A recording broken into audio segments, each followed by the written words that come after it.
I'm not going to allow to be intimidated. Myself to be intimidated. That's for sure. I can say I've had mild harassment, and I can honestly say I brought that on myself by going into subject matter that I knew would not be considered acceptable for radio.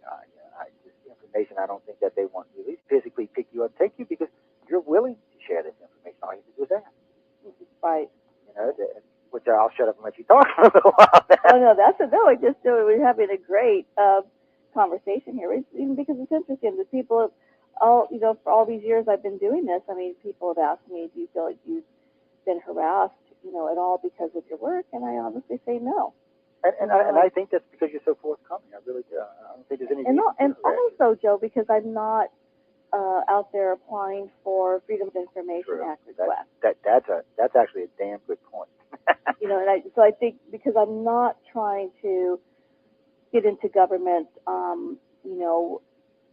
contracts and government, what do you call it, documents, and I like a lot of my colleagues do, and I really, admire their tenacity and bravery for doing that, because I think that's where we run into trouble, is when we start trying to get information that the government's been trying to hide from us for so long. Yeah, and they do get testy about that. I do stay away from that myself. I don't have my own business. I don't want to get them out of your feet. Right, exactly. So that part of it, I'm just dealing with, with the abductees, experiencers. So I think they pretty much kind of keep their distance, and they're just watching. That's all. And I think that's what they're doing. And like I said a few minutes ago, I mean, if they want to know something, they can come get in an audience, or they could call into the show tonight, or they could come to one of their conferences and say, Yvonne, I'd like to ask you this question. And as long as it wasn't something ridiculous, you'd ask them and answer them, and to the best of your knowledge. So, like I said, I don't really think there's any real need for them to do that. And you're not downing the government because of the aliens, which some of our other colleagues do. Then I'm sure that gets people in trouble. When you start ragging on the government, you get of course. So I just leave them alone. I say I'm sure they have a part to play in just like everybody else, but I'm more interested in why the aliens are abducting our people. I do think it's wrong, by the way, ladies and gentlemen, if the government is truly abducting people. I do think it's wrong, but I got to tell you, I'm more curious to why. I know why the government's doing it. I'm more interested in why the aliens are doing it. What do you think, Yvonne? You think they're coming to for any specific reason, or just to learn? Are you talking about now the aliens? Yes, about the aliens, not the government. We'll leave them poor guys. Yeah. I've been asked this question, over the last 17 years, and, I don't have the answer to that. None of us do, really. I think we speculate because of the experiences that people are having, ongoing experiences. I have said in my lectures, and I believe I've said it in my book, and I was writing in between the chapters, and why I wrote this book, what the meaning is of what these aliens are doing. But I think they are definitely, of course, they're studying us. Why they're studying us? That's the ultimate question. Will this ever stop? We don't know. They definitely have their own agenda. When people have asked me as I've lectured throughout, when I'm in Europe or in the other parts of the United States, is if they're here to save us from ourselves. And I say no. I really don't think that we're going to get any help from them to save us from ourselves, and to save us from the economy that we're dealing with now, and any of our other problems.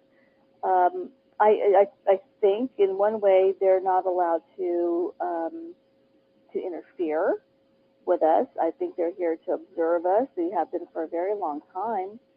They definitely have their own agenda of why they're experimenting with human beings, while they're taking their DNA. I do think that the hybrid program is very central to all of this. Yeah. And again, what's going to happen with all these hybrids? Why are these hybrids being created, and where are they ultimately going to go? Are they among us now, as many people think that they are? So it's an ongoing. It's what do we call it? An enigma. It truly is a huge question. Many of my Zero members have said, we don't want it to stop because we want answers. We don't want them to just go away and not tell us why they're doing this, because they feel like they deserve answers. And I do too. Yeah, I agree. I think they deserve answers. But it's interesting you brought that up because all the contactees I talked to, and let me say this, because maybe there's a difference between contactees I talked to. All the contactees I talked to don't want the experiences to end. Some of them want all the great experiences, ladies and gentlemen, but they really, I don't know why. I mean, there's different reasons for different people, but they really don't want to end. And I'll even go as far as saying some of my older contactees that where their experiences have been kind of stretched out now because they're in their 40s and 50s and they're not being abducted as frequently, kind of miss it. So, because it's not always bad, and it's not all bad. There are some bad things, there are some good things, and stuff in between. So, but now abductees, if I ask a first timer, somebody who's come to us that's fresh and just realizing that they're having, they a lot of times will tell me, oh yeah, I wanted to quit. But I'm sure, but I noticed even with them, when it does quit for a while, they kind of like, well, wait a minute. I think they don't think they're special. I'm not sure what it is, to be honest with you, but. Well, I've had that too, Joe. I've had, Zero members. I've had some of my clients that I've worked with over the years have said that, of course, it started out frightening because they didn't know what it was, what they were experiencing. But once they were able to get a handle on it and realize, okay, I'm being contacted by, these beings from wherever they are, they feel in a way that they've come to they come to grips with what they're experiencing, and I'm sure you've heard this, that many of them have this longing where they say even as children that they want to go quote unquote home. They look up in the stars and they feel that many of them feel like they really don't belong here, that they don't belong to their parents, their earth parents. And I believe I did cover that in one or two of my chapters in Chosen, how some of these people felt about that. It's true. I mean, I've got quite a few of them that tell me that either they don't feel like they belong here on the planet, or they don't feel like they belong with their parents. Exactly. Or it's just a general sense that they just don't belong in this type of environment. And it is weird, and you don't know if that's because there might be a little hybrid in them, or if that's part of whatever they're working towards. They have been here a long time, so no telling how they even guide these family lines along. I'm sure they're guiding these family lines for a particular outcome. It's hard to say what that is, and I agree. If they were here to help us, outright help us, they've been here 6,000 plus years, we would be a much more enlightened species than we are today. And truly, if they were here to destroy us 10,000 years ago, it would have been quite easy to wipe the planet out. Sure. Even in today's standards, I think it would be quite easy for them to wipe the planet out. So I don't think they're here for either one. That's why I always say they have their own agenda, and we're part of their agenda. It's just figuring out what part we play and why they need us. That's something else I find interesting, that they actually need us. And whether we get those answers, that's very hard to say.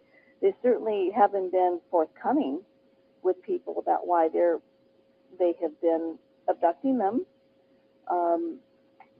They really have not received, when the abductees have asked them, why are you doing this, or where are you from, or any question, they seem to give them a roundabout answer or not answer at all. Oh yeah, that's one of their favorites.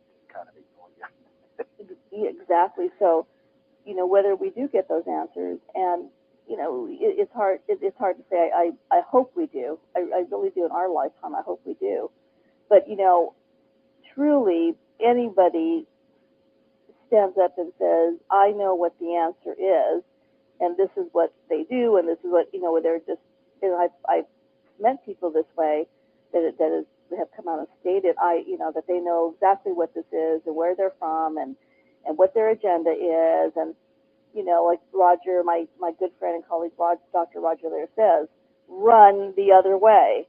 When somebody tries to tell you this is what it is, because really, in all honesty, none of us know. I mean, we're all quote unquote called experts in the field, but we really don't know what the answers are yet. Well, I tell it to people all the time. Like, well, what the agenda is. I said, I'll tell you what. I said, I have speculation on what several agendas are, but as far as exactly why or what. I mean, there's some things I kind of know because of all the cases we handle, but there's some things I'm kind of still completely and utterly lost about. And I do understand a lot of the basic procedures and a lot of the younger stuff that we've got enough contactees now that we have patterns and criteria and stuff. So that's not hard, but what they're actually physically doing and why they're doing it, no. You're just speculating because they're not telling anybody anything. Yeah. And I agree with you. If somebody's telling you they know exactly what they're here for and what they're doing, I'd be worried. Because there's things that we work on premises in the organization on a couple of things that they may be doing, but we can't prove it, and it is sheer speculation, and we'd be just as wrong as we are right. So we're just hoping that because some of the evidence we have suggests that they might be moving in a particular direction. That's not even stuff we consider for the general public yet. We're thinking that's for us. Hopefully, we'll find something, learn something from them. And I know, I'm sure you do. You pick up bits and pieces of information that kind of, you'll be moving along a set way, and then all of a sudden, the contact you will tell you something. You think, well, what the hell? Where did this come from? Yeah, exactly. Exactly. So, it's just that we have, we have a lot of work to do ahead of us, and like I said, hopefully in our lifetime, we will get answers. But we do know, though, that we feel that that the hybrid program is pretty central to this. Yeah. And I do talk about the hybrids in the book Chosen, and the last chapter talks about a woman who feels that she may have met an alien being, a hybrid, back in the mid 60s. At the time, there was no point of reference for her, but she just thought that this person was very different. And so I thought it was, very important to put it in the book, because I have heard from many experiencers lately that they feel that they have come in contact with them here on Earth. But that's weird you bring that up, because I have had a few people recently. First we used to always get that Men in Black stuff. People always said they were hybrids, but they just weren't good enough hybrids living amongst the general population. True or not true, I don't know. I mean, I've seen some weird stuff I got to kind of wonder about, but there's no way of knowing. But I have recently, and of all people, who was it that got me thinking about this? What's her name? Oh, Rachel's Eyes. What's her name? Anyway, she got me to thinking about hybrids being introduced into our society, being put in colleges or being put into schools. And they still may look a little bit different, but they're close enough that most people are just going to think, there's something wrong with them, they're okay. And being that this has been going on for so long, you would think somewhere along the line they would have started introducing these hybrids into our population. Of course, that scares me more than anything else. Because then I'm like, why are they doing this? Are they going to breed us out? Are they going to interbreed them in with us? Or what's the outcome going to be from all of this? It scares the daylight out of me.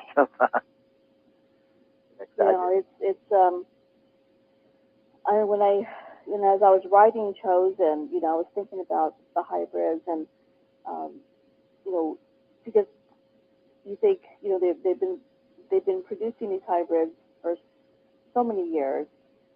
First they're shown, the abductees are shown hybrid babies, and then they see the toddlers, and they see the adolescents. Well, they're these hybrid beings are growing up, and they have to go somewhere, and I think that's maybe part of their agenda, is to incorporate them among us. And they might. It's weird. They definitely seem to be putting them into our population. At least recently, they seem to be putting them into our population. They may have been doing it a lot longer.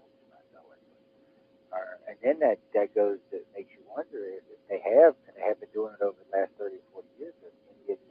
Well, let me put it this way: is Obama a hybrid, or was Bush a hybrid? Actually, it'd be even scarier. You see.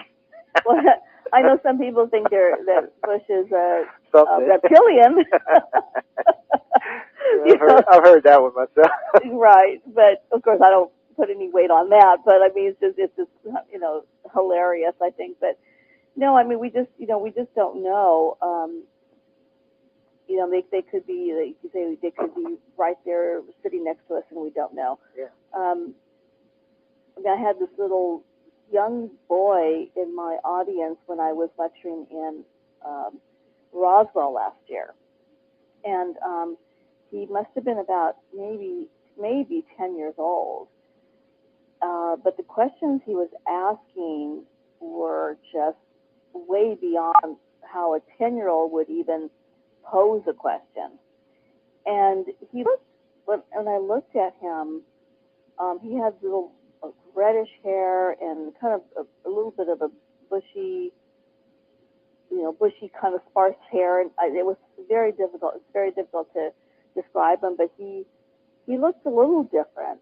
And when I mentioned this to somebody, he was in Ron Regeer's lecture as well, and he said the same thing, that he came up with some questions that you wouldn't expect from a 10-year-old. And later on, we speculated, maybe this little boy could have been a hybrid, sitting there in our audience.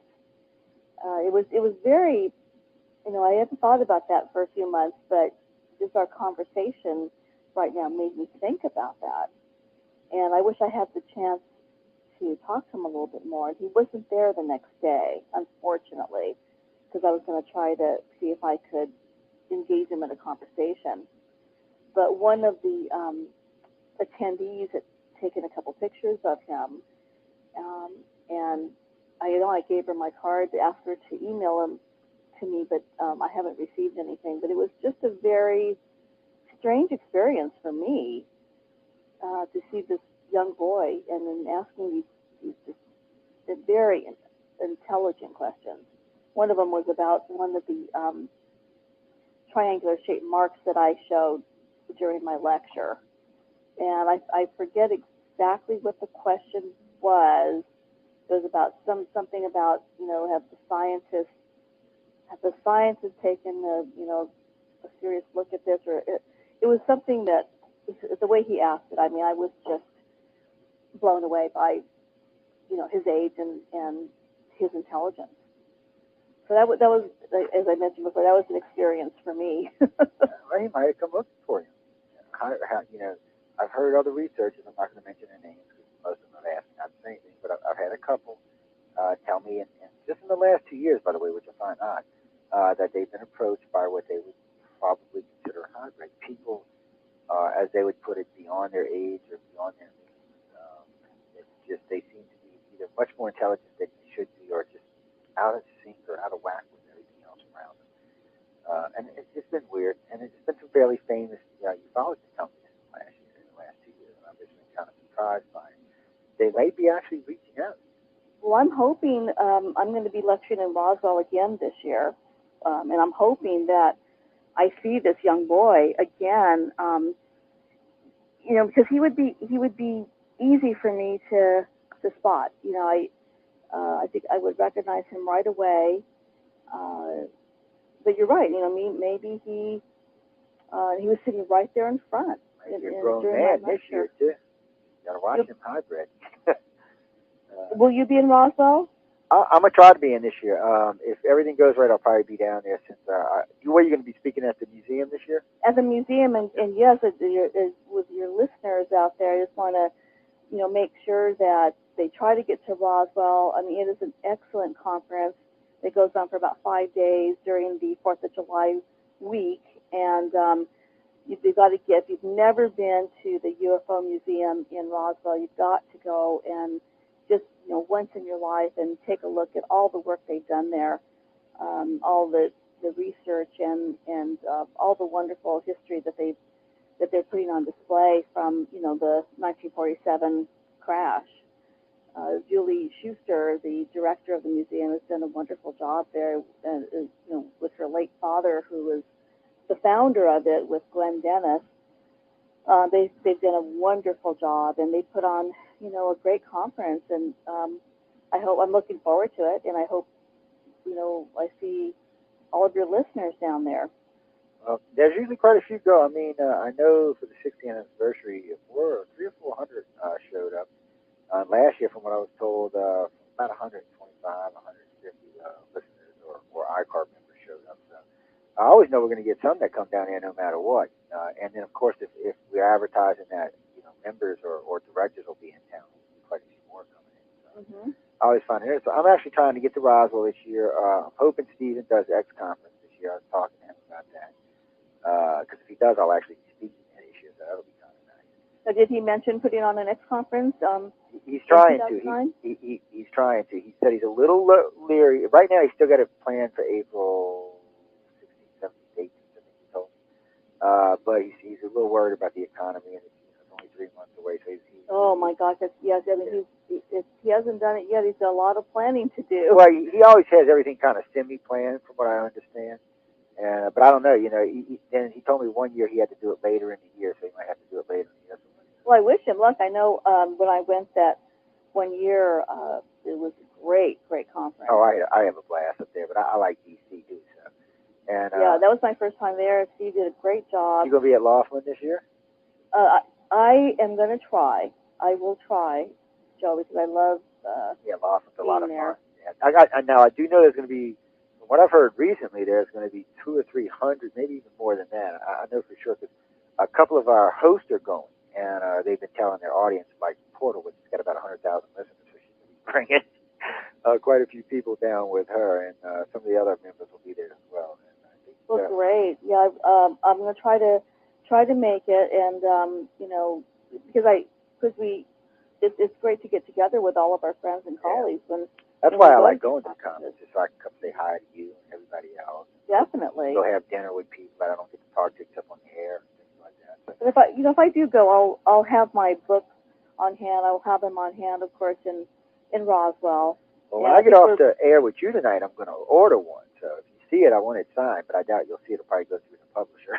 Well, definitely, if So I'll bring it with me. Don't worry, I'll get you to sign it. I'll sign it. Okay, but yeah, you can always put a note there. Please have Yvonne sign it. But definitely, I'd love to sign it for you, and I hope give me your feedback on it.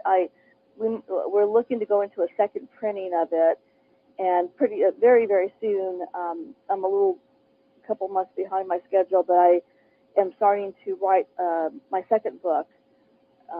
On the Coronado Island incident in San Diego County, San Diego, California, of a mass abduction that occurred. How are y'all right? I ask Richard this all the time. How are you right? I'll be lucky if I get one book done. It's killing me. I'm telling you, it's killing me. Well, I'll tell you, it's a very painstaking project. I mean, it was a lot of blood, sweat, and tears, and you just write and write and write. I mean, I wrote for months. That's all I did last summer, and I had promised Bob Brown I would get it published in time for last year's Laughlin conference. So it debuted in Laughlin, which I was very proud of, and did very well there, and did very well in Roswell. Well, who's doing the regression thing in Roswell? I mean, at Laughlin this year. I thought you did it better than Barbara did, but that's just my own personal opinion. I'm not sure, Joe. I thought Barbara Lamb would be doing it again, but I believe it's somebody else. Last year it was Dr. Leo Sprinkle. Yeah, I heard it. But I know Barbara's speaking. She's lecturing, but I'm not sure if she's doing the experiencer sessions. But those are, those were a highlight. I really enjoyed. I had 40 people every night in there, and standing room only, and it was just wonderful to meet people from all over, sharing their experiences. And one night, I had my colleague, Dr. David Jacobs, sit in with me, and that was a treat. That was great. And I enjoyed it when I was there. I had a good time. We tried to stay out of it because we didn't want to get a bunch of. We have a tendency when we show up, especially if it's 2 or 3 of us, that the focus is shift. So we try to stay out of it. We'll usually sneak somebody in or something. And because I know we were talking with Barbara, and Linda answered one question, and the next thing I knew, everybody in the place was asking her questions. And, we we don't want to do that. If we're invited to do it, we will, but we don't want to do it. Everybody's trying to establish themselves or do whatever, so we try to stay out of that. But I enjoyed them. I had a lot of fun sitting and listening. I told them we wouldn't bring any press in or anything like that.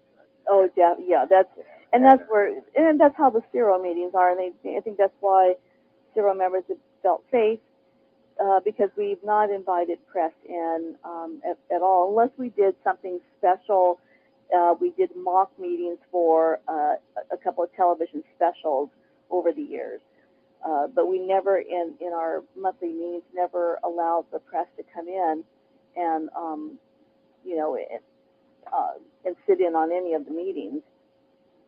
Well, no, that's a good thing. I mean, see, I'm fortunate because I'm a contactee myself. So a lot of times when I'm attending, I have had people ask me this before when I was at meetings. Well, I know you host that show. I said, yes, I do, but you'll never hear me talk about any of this on there. And you won't either. You'll never, because we host meetup groups down here locally. Oh, yes, you'll I never hear remember me. you Yeah, you'll never telling hear me me that. talk about them. And they're pretty good groups too. It's a nice group of people, and they're steadily growing. But I won't talk about those on the air because that's not what it's for.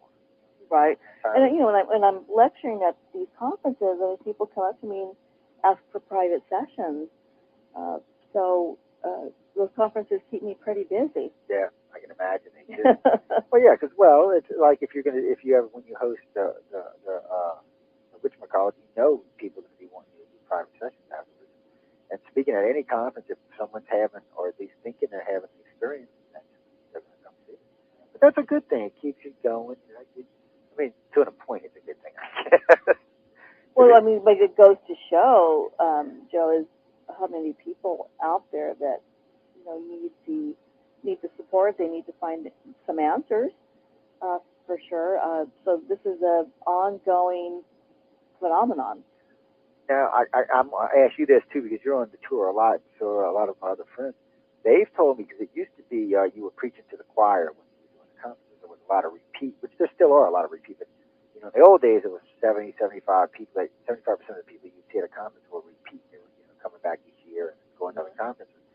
But a couple of you followers just told me in the last few years they've noticed that they're seeing a lot more fresh faces. Yes. And that was good to hear. I was glad to hear that. It's very true. We see especially in Laughlin, you're going to see a lot of the same people, every year. But I've noticed people, and I've spoken to people that have said, this is my first time, my first conference. I wanted to see what it was all about. Other people have had interest, and this is why I've enjoyed lecturing to colleges because it's the younger generation, and they're very, very hungry for this information. And then I love lecturing in Europe because I love hearing about the cases there, which are, of course, are very similar to the cases that I have worked with. I like to lecture anywhere that they like to ask questions. Mm-hmm. I do. I love taking questions. I always have. I don't know what that is.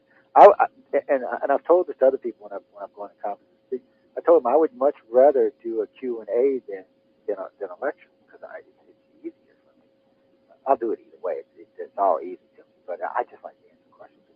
I'll usually do Roswell. We did I think it was 45 minutes, and then the rest of the time was just answering questions. But I like that. I have much more fun that way, and I get a lot more information out there. And I feel like I'm actually contributing more because I'm actually asking questions that people want answered. I don't know. One of those. Well, you're interacting. It's the interaction with your audience, which I always think is a positive thing. Yeah. I enjoy that as well.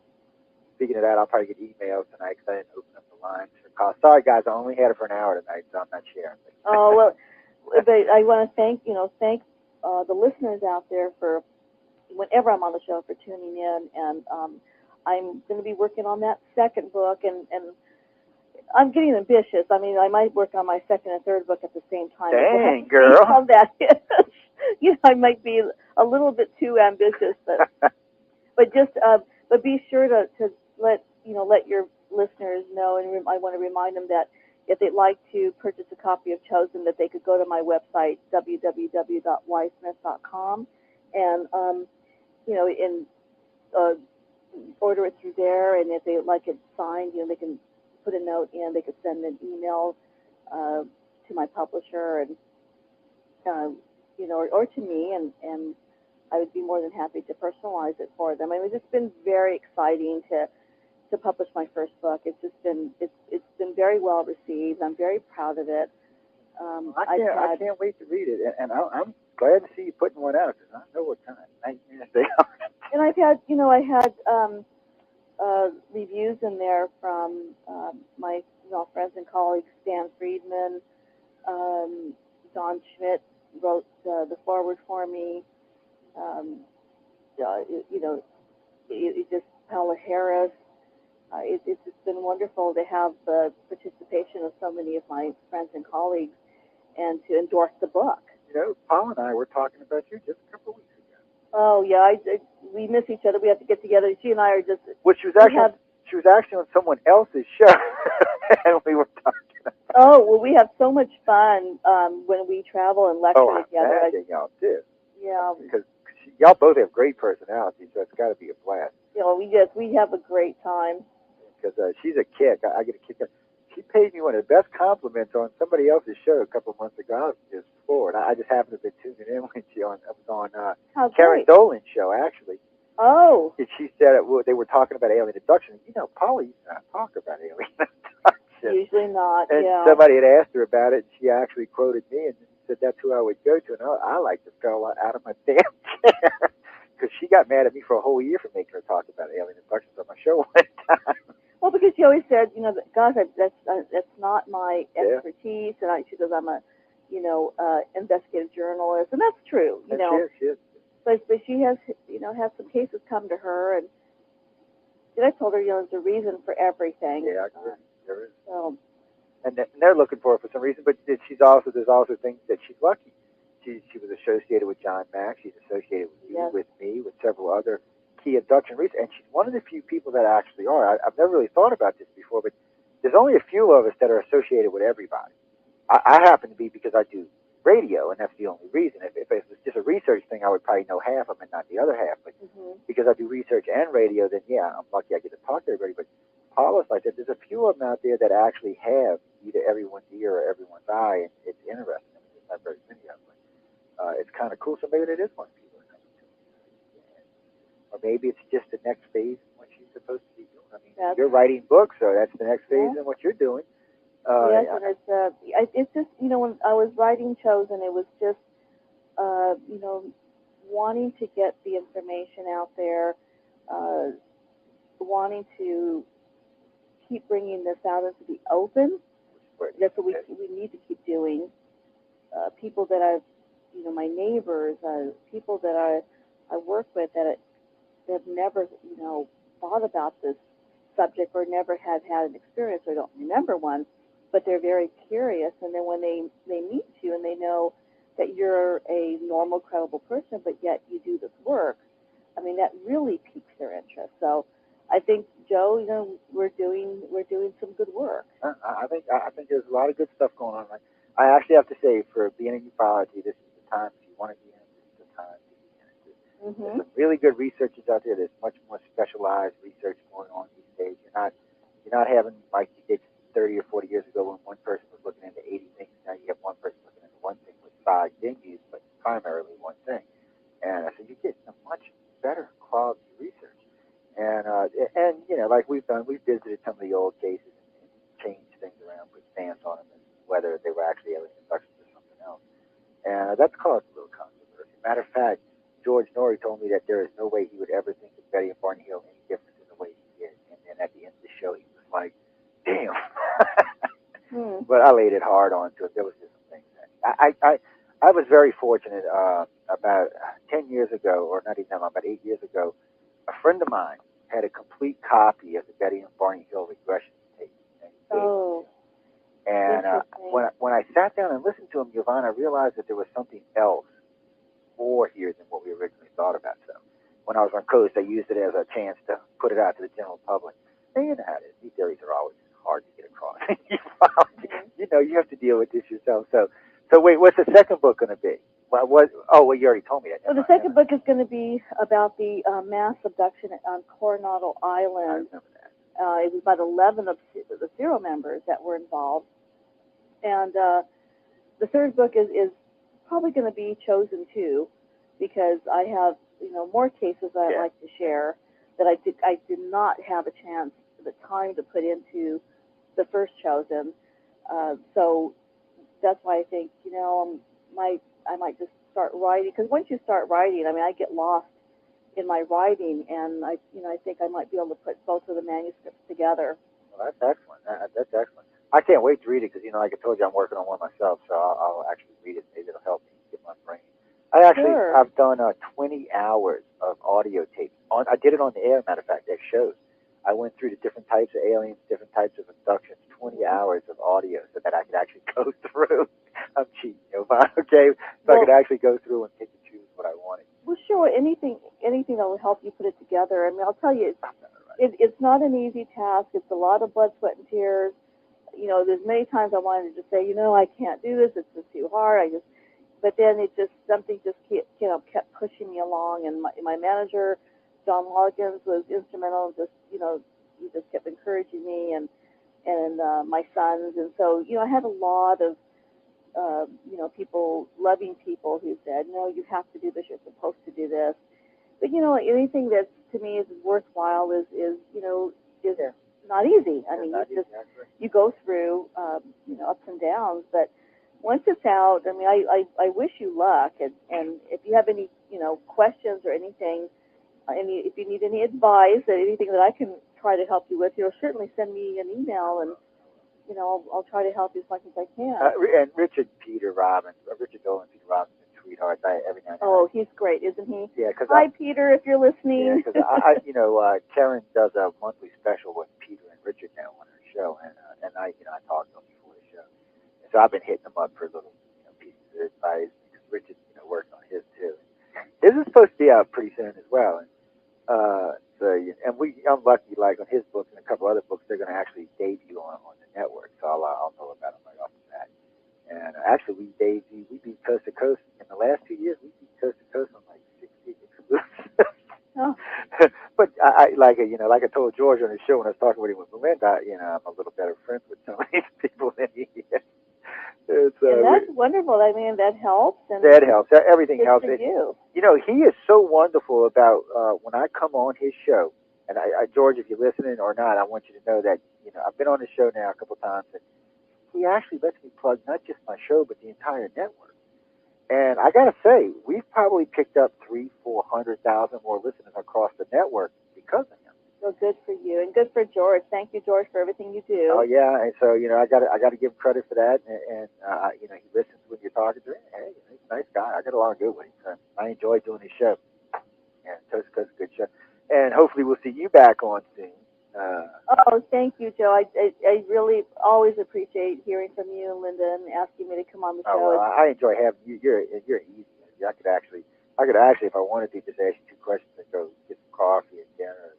Now you're not no Stanton Friedman now, okay? Stan, and I pick on Stan about this all the time. And guys, Stan, don't get mad at me, but there's a couple of times when I first started on Wake Up USA and I didn't really know him. I would ask him a question. I would get up, get a cup of coffee, make a sandwich, smoke a cigarette, which I don't smoke anymore, and still he would be answering the question. Oh yeah, Stan is great. I mean, he's one of my friends and colleagues. And he's such an easy interview. He's a wealth of information. He is too. I'll be seeing him in Roswell again. So Daryl's going to be there too at the museum, right? So it should be you and Daryl, and I see they're getting a nice little group of regulars there, which I kind of like that. Yes, idea. with Daryl Sims, myself, Stan Friedman. Hopefully this year, again, Jesse Marcel Jr., Don Schmidt, and Tom Carey. Jesse was interesting. I interviewed him just recently, and a couple of my other hosts interviewed him just recently. He's kind of he's much more quiet than I realized. I'm sorry, Don Schmidt?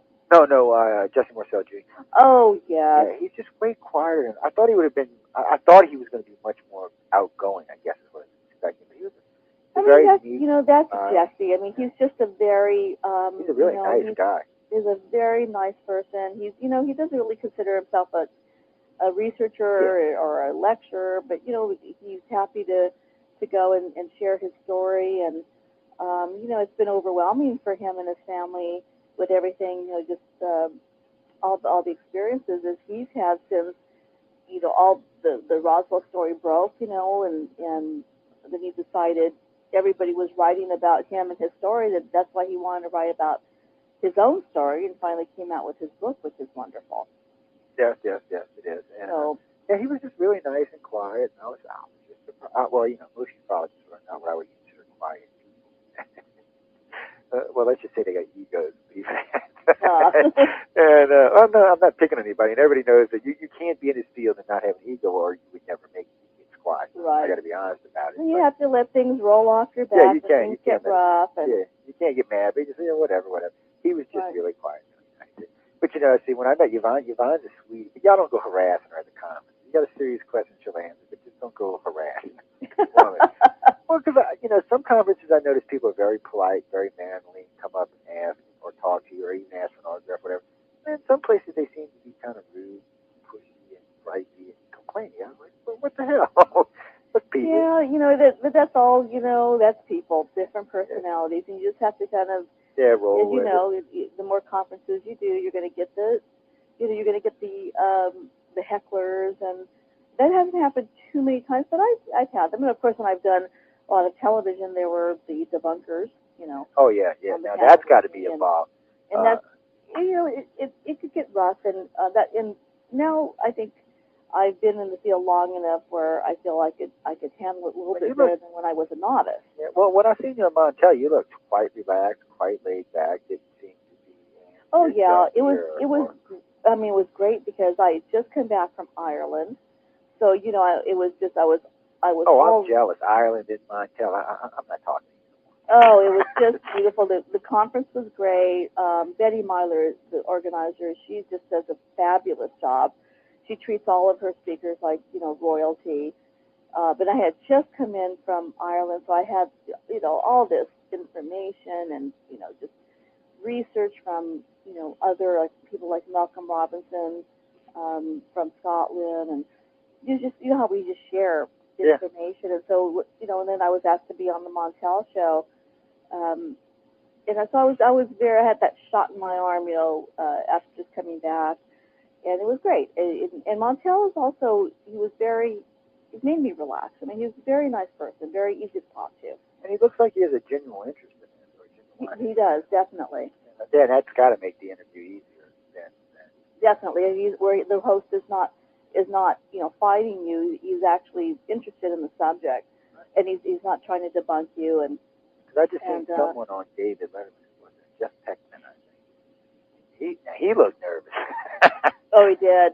Yeah, but doing David Letterman would probably make God nervous. So it just depends on you have to know where your host is coming from, because you don't want to get in that situation where you're going to be pinned down, and then they're going to start debunking your work. Yeah, or just start personally attacking. You don't want to look foolish up there, that's for sure, because that affects all of us. Well, I tell our listeners all the time, they don't have to agree with what's being said on the show, and they're allowed to express that respectfully. But as far as attacking, guests, or to me, no, we don't allow for that. Yeah, exactly. I want people to have their own thoughts and their own, and I want people to challenge ufologists, but I don't want them to be rude or obnoxious or anything else. And there's a way of handling things.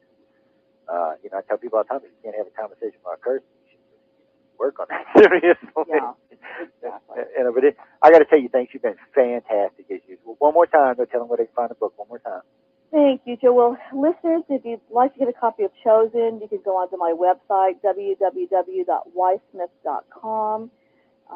Go ahead and order it. I'd love for you to have a copy. And as Dr. Roger Lear and I say, let's spread the word. Buy one for your friend for birthdays, for this coming Christmas. Just put it out there.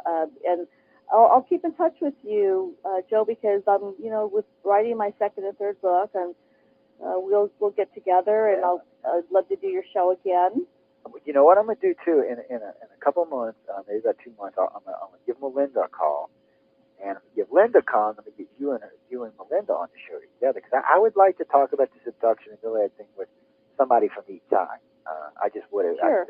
First, I think it would make an excellent show, I'm not going to lie, but I think we might find something there we've been missing.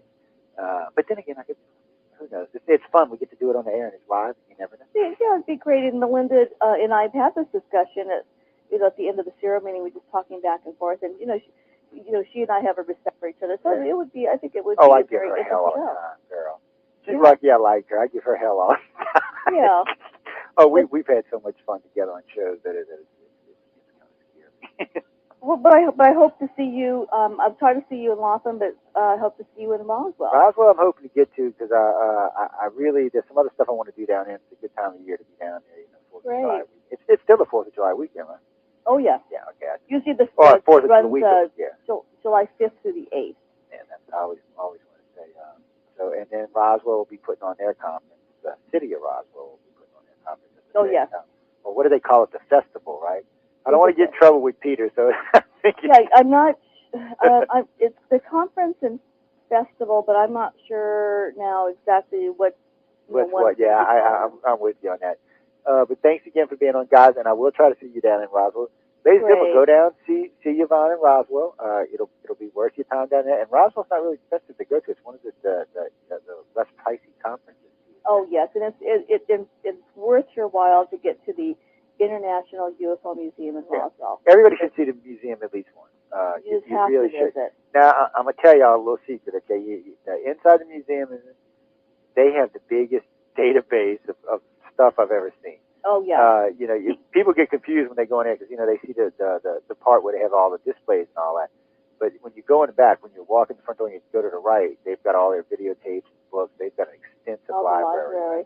And people come from all over the world to Roswell just to go to the museum. So they've had visitors from all over. So it's worth coming to see. Yeah, and every major ufologist who's ever existed has been there. So guys, just go check it out. Pay your homage. It's free. I mean, you can make your little donation. I always give them a couple of dollars for letting me roam around and touch stuff. But they always tell me I can come anytime I want because I'm pressed.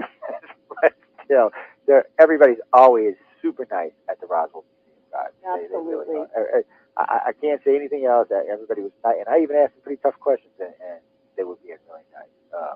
I was actually talking to them about the whole affidavit, and they were very, very nice. So I got to give credit for that. They deal with everybody kindly. They're interested in everybody. Oh, yes.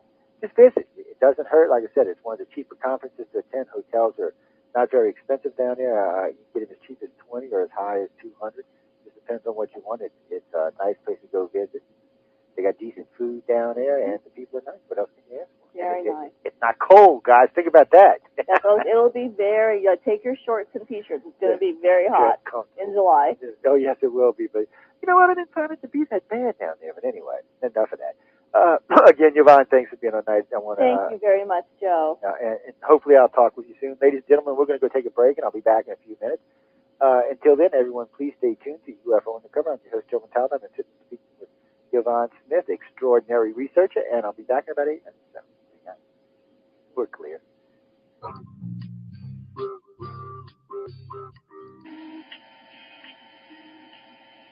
Welcome to UFO Undercover with your host, Joe Montaldo. Good evening, everyone, and welcome back to UFO Undercover. Hope everyone enjoyed the first hour with Yvonne Smith. She's one of my favorite researchers and guests to bring on the show. She's got a lot of fun to talk to. She's full of information. And actually, I'm looking forward to reading her new book, Chosen. It'll be up on our website for a couple more days if y'all want to go hit the link and click and buy it. And we'll see what happens. But, I'm looking forward to reading the book. Yeah, everybody knows I'm working on one along with several other friends and members of ICAR that are working on their own. Eventually, there'll be several of them out there that information is based either by members or friends or associates of the organization. So that should be interesting. I don't know what it means, but it should be very, very interesting. I was thinking about this. I probably will have Yvonne and Melinda Leslie on in the future to discuss alien abductions and new labs. They are friends. Melinda Leslie is a member of Zero, which is Yvonne Smith's abduction organization. So that in itself should make an interesting show. There's a lot of good information to be had there. It's like when Melinda and I did Coast to Coast. We barely got to touch on anything that we really wanted to talk about. Because I know people think 3 hours is a lot of time, but really it's not. And when there's two guests, it's hardly nothing. It really isn't. And then when you throw in commercials and things like that, you end up with about an hour and 45 minutes. Excuse me. So it's really not that much time split between two people. We got to talk about some of the stuff we wanted to, just not very much of it. MILABs are a very important part of the alien contact scenario. It's just a very new part. time to really work all this out and get this to a much better science than what it is. I work along with several other researchers on the Mill Lab cases myself, and contributes to a lot of stuff along with several other researchers that are friends of ours, such like Melinda Leslie and some others. But the thing about it is it's not what I primarily do. It's not ICAR's primary goal. I mean, abduction research, alien abduction research is our primary goal. And that is truly what we work on the most. But unfortunately, over the years, we've run into these cases that have to be investigated and checked on. And one night when I was interviewing Melinda, she brought it up. We got to talking about it. Actually, Leah Haley was the first one that mentioned it to me. And then Melinda, I had interviewed Melinda, and we got to talking about it as well. And it does seem to be going on. It's hard to say because, like I was saying when I was talking with Yvonne, there seems to be a couple of ufologists I know, or I should say abduction researchers that I know, that their people or their clients or their members haven't had Mill Lab experiences. Now, it is possible that they don't remember them, but it's probably not. The government's usually a little bit sloppier than the aliens are, so I find that interesting that they have cases where, groups where there's none at all, and then groups where there seems to be several contacts in groups. So, I mean, several Mill Labs in the group. These kind of things weird me out because there's no real reason for it. Now, yeah, granted, the group I work is much larger than most other groups are because I have the radio show and I have ICAR, and there's lots of researchers in ICAR, and we have lots of members and friends and associates and stuff like that. So we have a much bigger abduction base to go by. I mean, granted, we're very lucky in that aspect. And somebody asked, matter of fact, it was very interesting. I had a phone call while I was at work yesterday from a friend of mine in the field. He's actually a very fairly famous ufologist, wanting to know what ICAR has been doing lately with abduction research and what we've been doing. Now, in all honesty to him, we've been doing a lot, but like I told him, myself, I've been revisiting a lot of past stuff because of personal experiences that have happened. I'll give you an example. Linda and I were out just a couple of nights ago. We weren't out doing any UFO stuff, by the way. We were actually out at the casino, at the Silver Slipper Casino in Bay St. Louis, Mississippi. We were actually going gambling. It was Sunday evening. We weren't doing any UFO stuff. We weren't even looking to be doing any UFO stuff, okay? We drove down in the afternoon, got down to the casino, gambled a while, lost. Not a lot, but still lost, and was driving home, and we were coming home. We decided to come home the back way, which is through the backside of Burlington, Mississippi, and the Wrigley's Pass in Louisiana, and Irish Bayou, and places like that. And anyway, we're back on Highway 90 somewhere, still in Mississippi, about 30, not even that far, about 15, 18 miles west of the Stennis NASA facility, headed towards the Michoud NASA facility, which was in New Orleans. So at that point, off to the southeast, we seen what looked like a red glowing orb. Then out of that orb, it looked like there was a little red dot underneath it and one on each side of it, kind of like a little red glowing cross, but that's not actually what it was. You could actually make out the dot. Watched that for a few minutes, didn't know what it was. It was kind of low. It was below the crowd deck, and the crowd deck was probably 10 to 12,000 feet that night. Watched it below the crowd deck, and then it just disappeared. Well, we enter Louisiana. We're coming into the Wrigley's Pass, which is outside of Slidell, Louisiana. And it's a little swamped out area. Well, we hit the Wrigley's Pass, and off to the right was the same thing, but it was white. It was a white dot with a white dot inside and one underneath it. And we watched this thing for, I don't know, it's an hour drive down this back road. So we watched it the whole time. It was moving slow, not real fast. It was moving slow. Well, when we got to the Irish Bayou Chalmette Junction, I realized that this thing was headed east. So instead of headed towards the city of New Orleans where I live, I took a right and went up through Irish Bayou to try to get on the other side of it to take a look at it. Well, there's a boat launch back there, so we stopped in the boat launch because I didn't have any cameras but my cell phone camera with me. So I stopped with my cell phone and was taking pictures of this white light. Well, when I backed up out of the boat launch and got up on the highway's actually up on a levee. And when I looked out, there was three lights, okay? There was three lights, making a triangle shape. Well, at first I thought it was just three lights. But then I realized all three lights were moving at the same speed, at the same time, in the same direction. It was one big ship. halfway over one of the blacked out areas in New Orleans and over the lake. And what I mean by the blacked out areas in New Orleans, Lakeview is still 70% vacant from Hurricane Katrina. And this time of night, there wouldn't have been anybody out there anyway. So it was halfway over that, halfway over Lake Pontchartrain. I've been waiting to see if anybody else has made any reports. This thing was huge. It was like the size of the city. At least the size. It was just phenomenally big. Somewhere between 2 and 6 miles across. I mean, the thing was huge. Lakeview, it was at least 2 miles inland from the lake, and it was at least 2 miles over the lake. It was big, whatever it was. And it was just kind of drifting along. And I mean drifting because, and this isn't the first time I've seen a craft this size that looked like it was drifting. Because it doesn't look like it was under propulsion. It was just like, had inertia going and it was just moving along like that. But then we watched it there for a few minutes. And then we come back up on the highway and got on the interstate and got to talking about it and was cruising 70 miles an hour towards the city of New Orleans due east. And it just disappeared. Poof, it was gone. And it's all open out there. It's flat and open, so you can see for literally miles and miles and miles. And it was just gone. Just gone. I don't know where the hell it went. I think it just went dark. I think the lights and all just went off and it just went dark.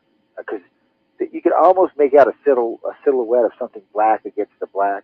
I don't know how many of y'all have ever experienced that. It's kind of weird when you do, but it was like black against black. It was blacker than the black, or maybe it was just blotting out the stars. But you could still tell there was something there, but you really couldn't see it. So that was just weird. And that was just Sunday night. A couple of weeks before that, actually a weekend before that, we had some wild stuff happen to us down in Gulf Breeze. And the weekend before that, we had some wild stuff happen to us in Gulf Breeze. So, like I said, I've been doing a lot of personal stuff in the last few weeks, catching up with stuff, working on stuff, trying to figure out why some things are happening and some things aren't happening. I've also had a big influx of cases in the last few weeks. Ever since my first coast to coast interview, we get 2-3 cases a week, but since the second one, we've been averaging 7 or 8 people writing to us a week, sometimes 10 people writing to us a week about things that happen. So I'm not talking about people listening to this show. That's a whole different email address. All my email for this show and for the station goes to UPRN. What I'm talking about right now is iCar's email, which is ICAR@cox.net.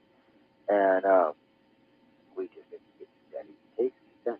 Now, to the person who wrote me from, if you're listening, please write me back. Seattle, Washington, this 25, 28-year-old female. Those lights and those photographs, I'd like to talk to you about those. I found those really interesting. And then to my friend in Georgia that just wrote me, that's a very interesting case. So, keep in touch. I know I wrote back to both of y'all, but keep in touch. Because both cases are interesting, and I'd like to keep up on it. It's just been a lot of stuff going on, guys. There's just a lot of it going on. And some of this stuff is what I call one letter.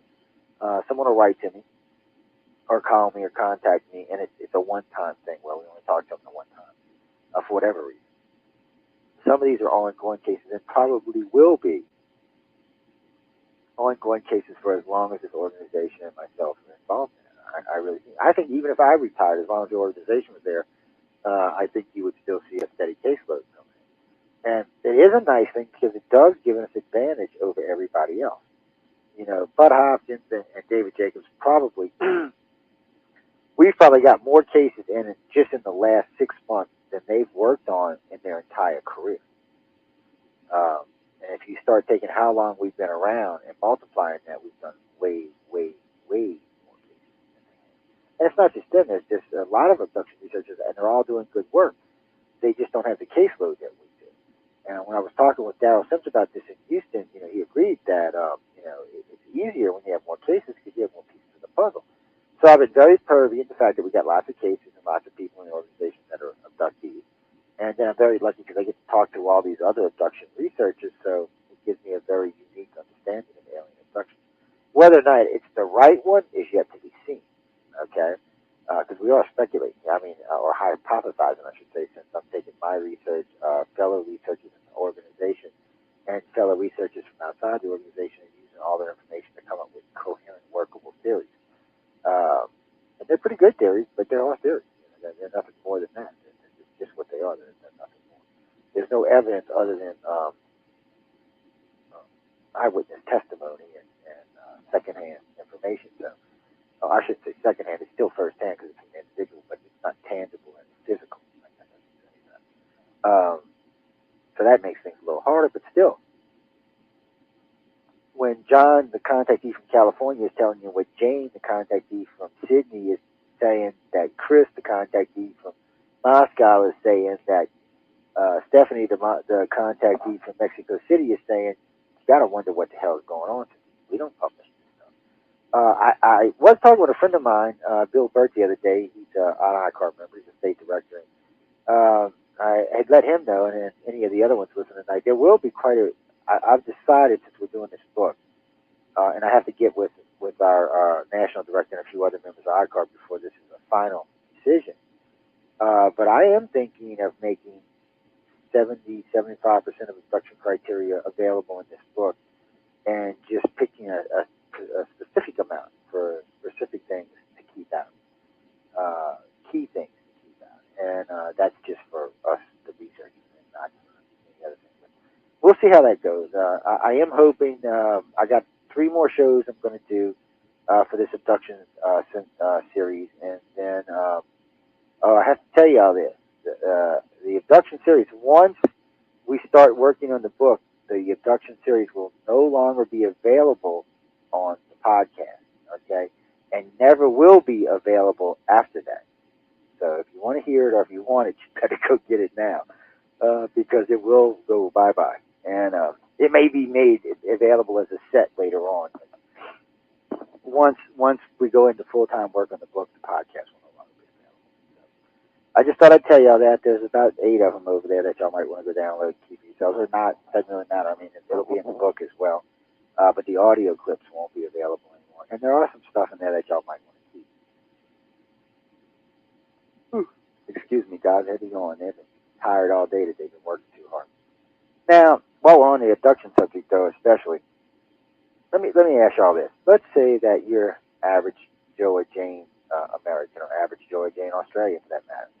You get up in the morning, you get in your car, you drive to work.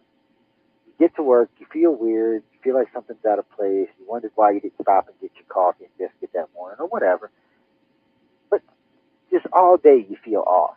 But as far as you can tell, nothing happened to you. You're just off. You get home that afternoon, you're talking to your wife feels the same way. Y'all are both like, well, what the hell? You go to bed, one of y'all wakes up in the middle of the night dreaming about the other one being tortured, or something happened to him. And then you start telling them, and when you're telling them, the other one tells you, well, I had a dream about that last night. And then, are y'all sharing dreams? Or you just abducted, or what is that? Well, since dream weaving is a physical thing, it is possible you shared someone else's dream, which is possible, or you were picked up and taken, and that's just the memories left over, or the memories coming back, or what have you. But that's just everyday people. I mean, that's the ones that remember, say, at 25 or 30. The kids, there are kids that just never goes away for them. For some reason, the aliens don't hide themselves. At 5 years old, they'll have had contact. And maybe they dealt with it better than other kids. So going in their teen years, they're still having contact, and the aliens are leaving at least partial memories behind. As they get into their 20s, they're leaving more memories behind. When they get in their 30s, they're not even hiding anything as far as what they're doing with the individual, not what the aliens themselves are doing, but what they're doing with the individual. They don't seem to be hiding things. It's a very select group of people. And I'm not sure why, but I'm sure it has something to do with the way they react or interact with the extraterrestrials themselves. I mean, that's the only thing I can think of that even works for that. It's kind of scary. Now, going back to something else that Yvonne and I were talking about, because I'm going to skip around a little bit. It's kind of short of time. We're down about 20 minutes. When you start thinking about the military thing, and military is a bad word, because whoever's doing these abductions outside of the aliens are not military in the way we think of military, like black ops or government military. It's something else. I don't want to say it's a rogue organization, because they got to be working with somebody's blessing. But still, it's an organization inside of another organization, probably inside of 2 or 3 organizations.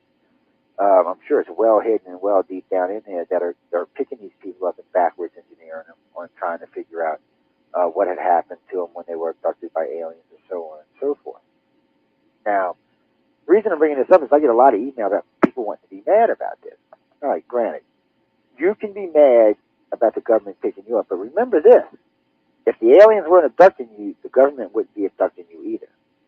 Okay, so before you go getting all hacked off at the government, remember, if the aliens weren't abducting you, or if the aliens were being open about what they were doing when they were abducting you, the government would have no need to get involved.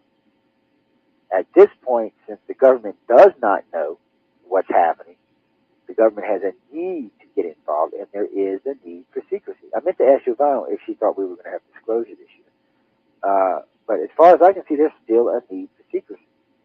I don't think that the general population of this planet is ready for what ET is doing, or why they're here, or what their long-term plans are. I really don't think as a society we're ready for this yet. And I say that because we can't eat. Americans are supposed to be the most advanced society to ever exist on the face of the planet. And even we have a hard time getting along with each other inside of our own country. Now, we do it, and we do it better than a lot of other countries. Not the best by any means, but we do it better than most countries do. And still, though, it's not even nowhere near 100%, and there is no country on this planet that could boast that there's problems. So I can't see an alien race wanting to add to an already screwed up society. I would think that they would maybe want the society to calm down, become more focused, become more real, get out of their fantasies. You know, most people in the world live in a fantasy. That's why there's so many TV stations now, because you can just crawl up on in front of your TV and stay there for hours on end. Most people live in a fantasy. They go do their job, they come home, they eat, they watch TV, or they take their kids somewhere, but they're not, or go to the mall. But they're not really living. They're not, they're not reading, they're not exploring, they're not trying to understand the environment, they're not trying to change anything. They're just coming home, vegging out in front of the television. That's like 75% of the planet, guys. 65, 60, 70%, somewhere, a lot of it. And so I just don't think the aliens are going to be that forthcoming with. Now, if the government's going to be forthcoming, that's a whole different thing. I guess President Obama could say that he could, the day of his inauguration, the day after, whenever for that matter, he could say aliens are real. First off, does he want to be the president that opens this can of worms up? Especially, so that's the first question: is does he want to be the president that opens this can of worms up? Because once it's open, there's no more putting it back in the can, and then literally you're going to have abductees coming out of the woodwork wanting to sue the government. I know people are like, oh, no, that's not going to happen. Oh, yeah, that is going to happen. Unfortunately, you're going to have contactees coming out of the woodwork to sue the government for letting aliens abduct them. And if the percentage is as large as we think it is, our government can't handle that. It'll bankrupt them. They'll have to do something about it. They won't be able to. And then there's another problem. Let's say that President-elect Obama says, okay, ladies and gentlemen of the United States, aliens are real and they're living on our planet. Okay. My hand goes up instantly. Oh, Mr. Obama, Mr. Obama, Mr. Obama, what the hell are they doing here? Why are they abducting our people? And he goes, well, I'm not really sure. We just know they're visiting. Oh, shit, he just started the biggest panic riot that ever happened on this planet. The President of the United States in front of the world can never admit that he doesn't know what the aliens are doing, or he does not have the ability to stop them. Regardless, what every other country on this planet thinks, when push comes to shove, everybody looks at us. And if we say that, you just sent the world into a chaos, it'll take decades, maybe centuries to recover from. It's not anything that's going to happen overnight, because people will panic. You have to remember this. Individuals are intelligent. People in a group are not. They're panicking. If one guy gets out in Times Square and starts talking about what the aliens are doing and what's coming and what they're going to do to us when they all get here, you're going to have a panic like you've never seen before.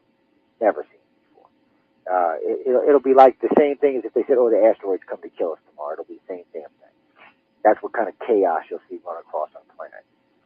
The only hope that we have is that the ETs come forward, meaning that, John Gray calls Jane over at CNN and says, hey, I'm a gray alien. I want you to come down here so I can prove it to you. And then I want airtime on your network to tell the world what we're doing here and why we're here and why we're doing the things that we're doing. Then you might have a chance not to have a major panic. But even then, I think you're going to have a major panic. Because the religious section, which is still 60% of this planet, is not ready for extraterrestrials. And even the other 20 of the other 40% is just not ready for it. Right now, probably about 20% of the planet is ready for the truth, if that much. And that's kind of a high estimate. I know some people would say it was a conservative estimate, but I think it's kind of a high estimate. And I just don't think that we're ready for it yet. But I have to tell y'all in the same breath that I hope Stephen Bassett's right, and there is disclosure this year. It's a double-edged sword for me because I don't want to see my society collapse. I got children and grandchildren and even great grandchildren now, so I want to see things go good and I want to see the world become better. But I don't think disclosing extraterrestrials is going to do it unless they're coming bearing gifts. Now, like I said, if the Gray and Obama gets together and they say, "Oh, this is what's going on, and we're going to give you medicine to cure y'all and make you live 500 years and blah blah blah blah blah blah blah blah," then you got a chance of maybe keeping it fairly stable. But I gotta say, guys, I just don't see it happening. Oh, I'm sorry. Who me? I'm going to be 46 in a few days. What is today? The 14th. In 8 days, I'll be 46 years old. To the person who just asked me that in the virtual auditorium. Yeah, I know. What can I say? Oh, because you heard me say about the great grandchildren. Oh, okay. One day I'll explain that to all of you. I do have a great granddaughter. It's my granddaughter's son. So on and so on and so forth. It gets way too confusing now. Anyway, on January 28th, well, happy birthday to you too. But now you see, you got me sidetracked off of what the hell I was talking about. You got to get me thinking about the grandkids. I've been trying to use the grandkids as an excuse to fix my expensive boat. I've been telling Linda, well, the grandkids are all moving to town. I need to fix my boat so I can take them out. She ain't going for it, guys. I'm trying. She ain't falling for it. Oh, anyway. Getting back to the disclosure thing and the extraterrestrial. And besides that, let's look at this a different way. Let's look at it a totally different way. Let's say that for me, there's been disclosure. Okay, ET told me they're here, so I don't need disclosure. Okay, ET went and hovered over Mexico City for a full day. They don't need disclosure either. They hovered over Arizona all day, or the triangle. I don't know if it was all day, but it was quite a long time. How long was that Phoenix sighting, guys? A couple hours, right? 4, 5, 6 hours, something like that. So you got big black triangle hanging over Phoenix all day. I mean, that's disclosure, guys. What the hell else do we need? It's not just there. I mean, there's literally now probably 50 or 60 cities that have had mass sightings or big craft over. So, what the hell? What else disclosure do we need?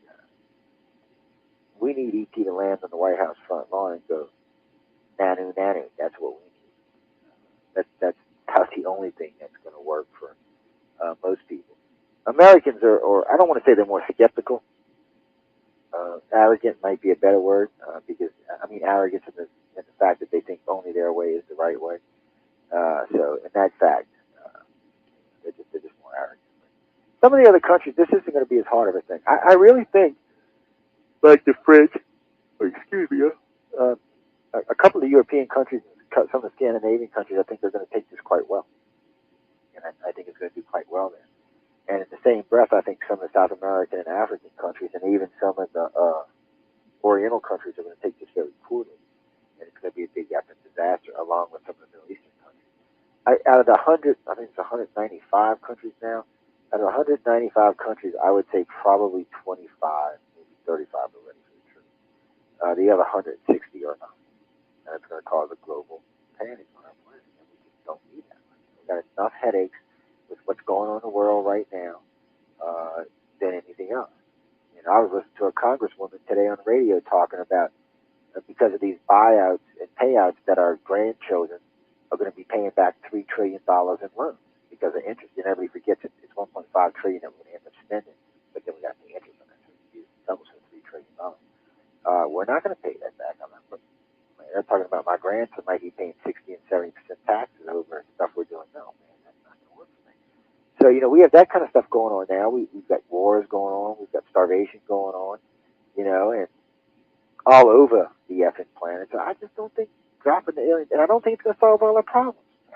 People tell me all the time, well, if they would just disclose, everything else on the planet would stop. Okay, guys, racism is not going to stop because of ET. Fighting over your religion is not going to stop over ET. Fighting over money and land is not going to stop over ET. It might pull the planet closer together, but I don't know if it's going to pull it closer any better than the internet has. Internet's done a pretty good job of pulling at least a good chunk of the planet together. I got to give it credit for that. Unless ET is a threat, unless they present themselves as a threat to this planet, it's not going to unite the planet. Matter of fact, if they don't present themselves as a threat, it's going to probably fraction the planet even more because people are going to be fighting to get to the extraterrestrials, to try to get their technology, to try to get their attention. So that's going to actually cause the planet to fracture more. I don't think everybody's really thinking these disclosure things through really good. I think they're just wishful thinking, and people are not thinking about the recourse or what's going to happen afterwards. I just don't think they are. But I say this all the time. I could be wrong, and in this case, I hope I am. I just don't think I am. I really think that disclosure at this point is not going to be good for anybody. It's just not. It's the planet is not mature enough to know the truth. What really, to be honest with y'all, what makes me mad, best I can tell, 6, 7, 8,000 years ago, ET seemed to walk openly amongst us. Today they don't. Now that brings us back to something else: the hybrids that Yvonne and I were talking about on the show. She brought up a good point about, because this hybrid program has been going on for a long time. We don't know if it's been going on the full 6,000 years, but we know it's been going on at least for the last 50. And in that time, I'm sure they've got quite a few things out of it. It may have been going on longer than that. I'm just saying. We know for sure it's been going on the last 50. Now, some of these hybrids are probably getting to the point where they can interact and intermix with our society. That's why I asked her, does she think Obama is a hybrid? Because it's quite possible. At this point, actually, I don't think it's really possible for him, depending on when they started their experiments. Now, if they started them 100 years ago, well, then yeah, it could be. But if they just started in the last 60 or 70 years, no, it's probably not. He's a guy who's got his hands full at this point anyway. Let's just say that and leave it at that, because anybody who's in his position right now has got to be thinking, what the hell am I doing myself into?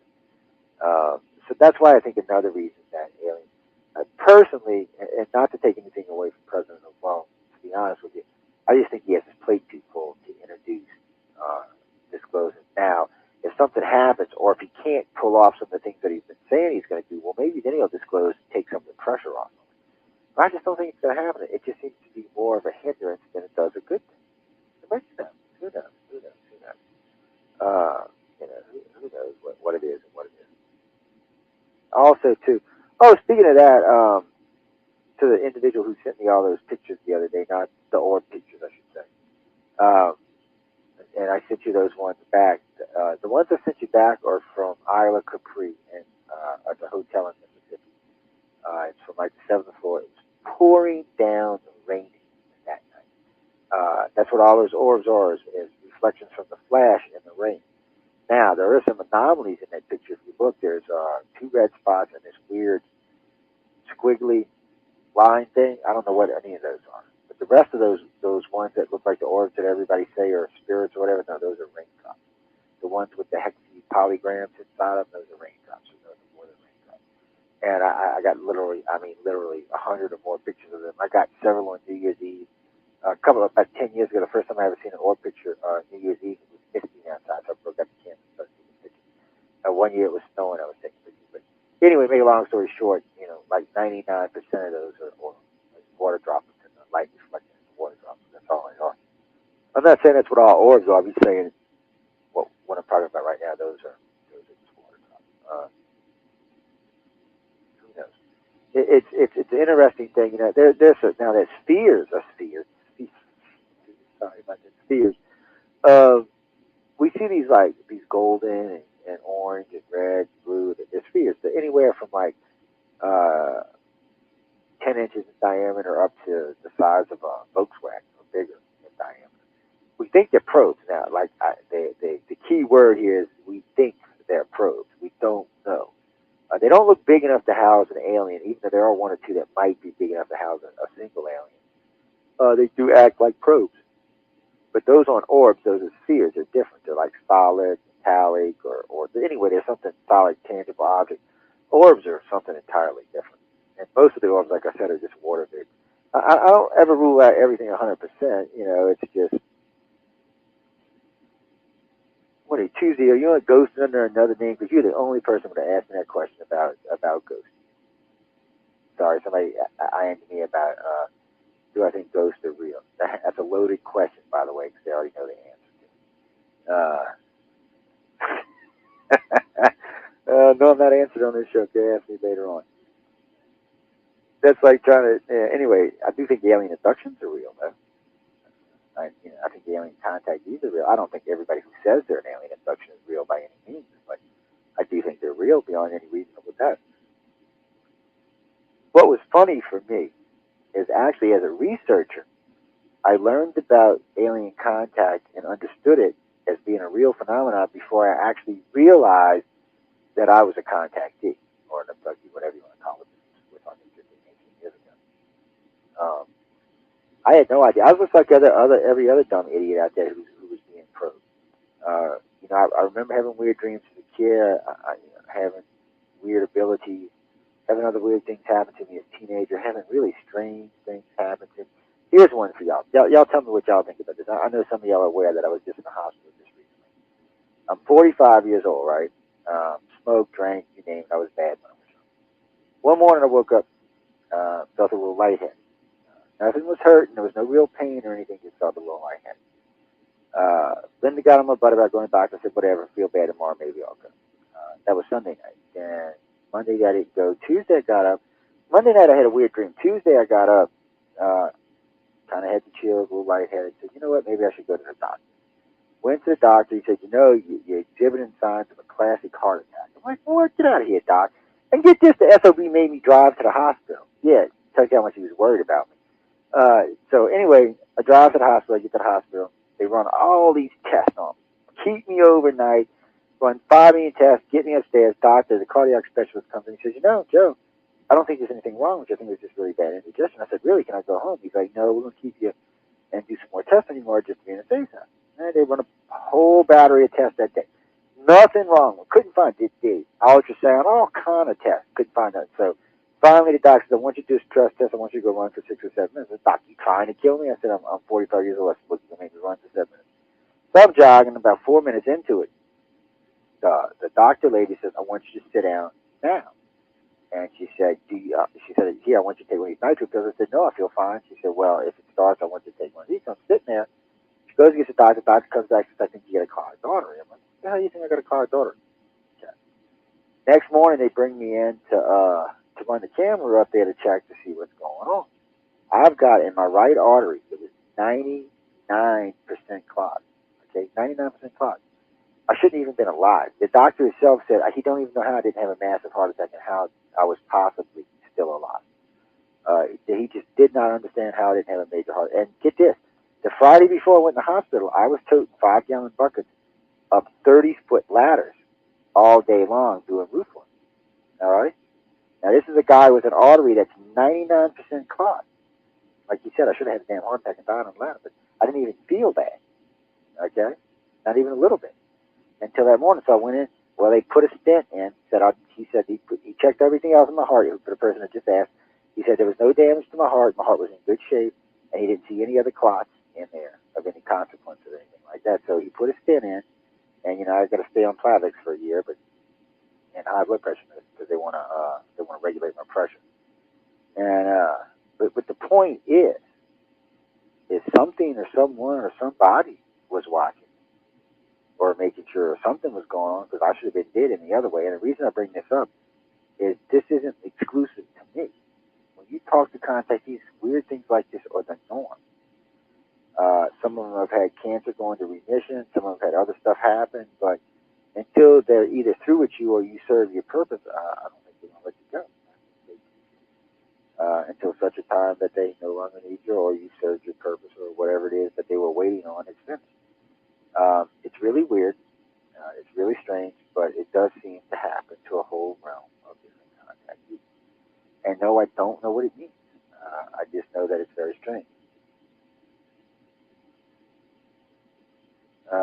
You know, so I don't know. I do consider myself lucky to be alive. I think the surgeons who fixed the valve, put the stent in. Grateful I don't have to have any other work done. Grateful I don't have to have any bypass done.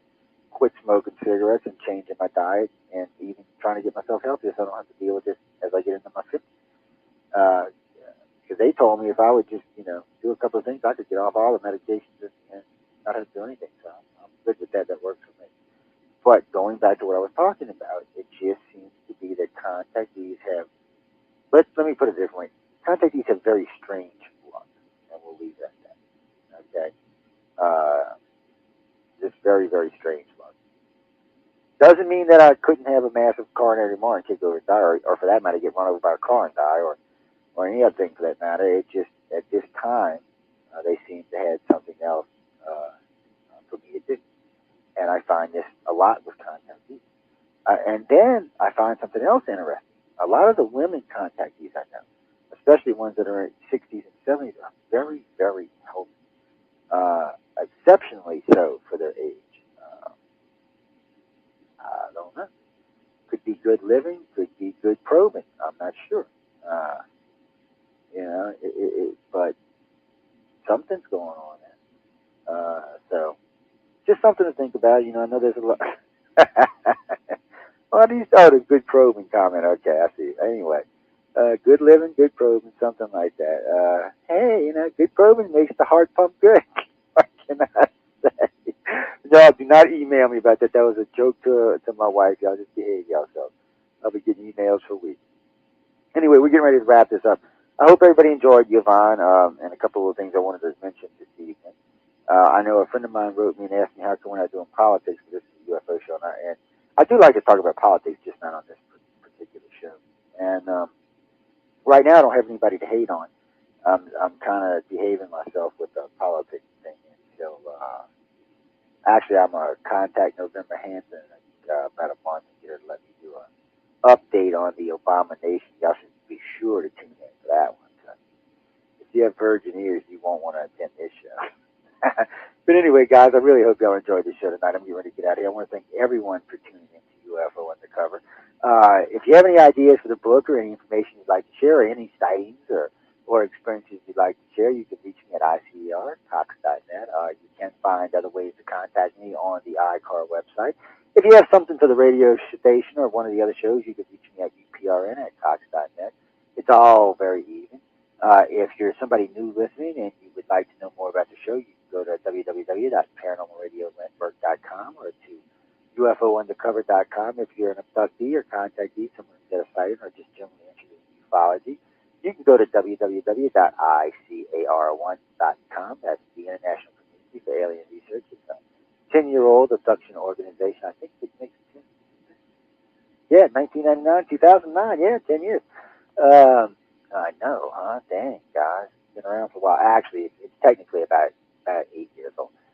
It's the members have been as a group for 10 years old. But on that note, guys, I'm going to get out of here. Again, I want to tell everyone thank you for tuning in. Until next week, enjoy your life. Have some fun. Bye, all.